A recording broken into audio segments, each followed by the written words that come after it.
Hi, welcome back to Real Reviews. This is Cody Williams, and we're here to talk about the movie Karate Kid Legends. It is a new, long-awaited sequel to the Karate Kid series that serves as a direct continuation to the 2010 film and also the Cobra Kai series. I always thought of the 2010 movie as a reboot, but with this new movie, it just proves that it is not. So it's nice knowing that everything is connected. If you haven't yet watched the Cobra Kai series on Netflix, you really should because it's fantastic. Ever since the series ended, my excitement for this new movie has skyrocketed. Now that I finally watched this sequel, it's time to find out if it's good or not. So, let's talk about it.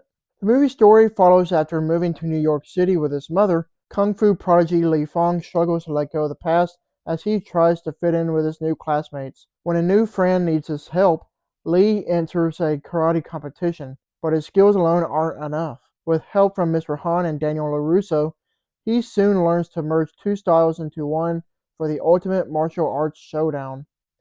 Well, the movie was good, but I didn't have the greatest time with it.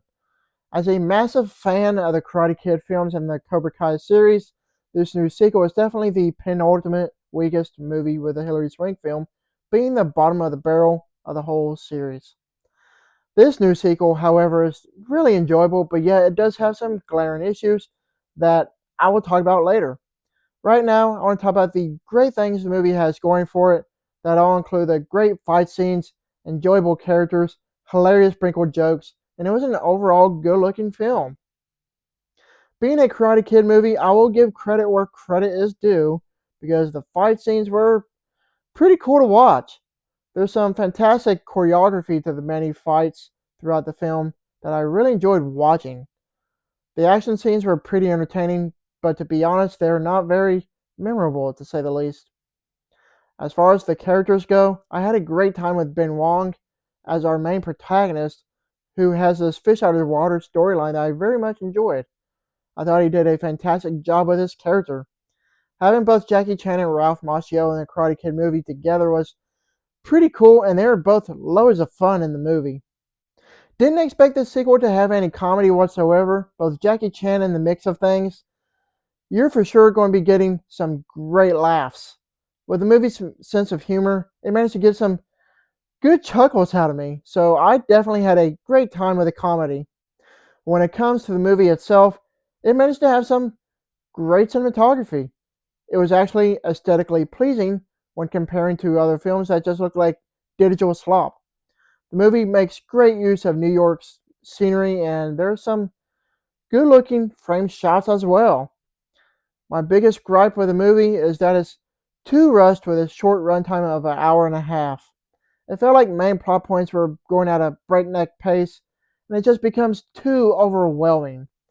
The movie clearly needs some more stuff to add to it to make it more feel fleshed out, but instead it does the complete opposite. What the movie really lacks is actual character development for pretty much everyone, including the main lead, the antagonist, and some of the side characters.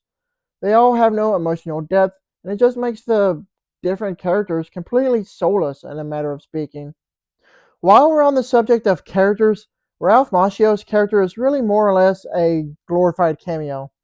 You can tell he was shoehorned in for the nostalgia bait, and the whole movie underutilizes his character. His character is a big pivotal point to the story, but yet he's barely in it. I just don't understand why that happened to be. To be honest, I didn't like how they didn't even try to do anything new with the story. It follows the same story from the other Karate Kid movies, beat for beat, and comes across as being too generic.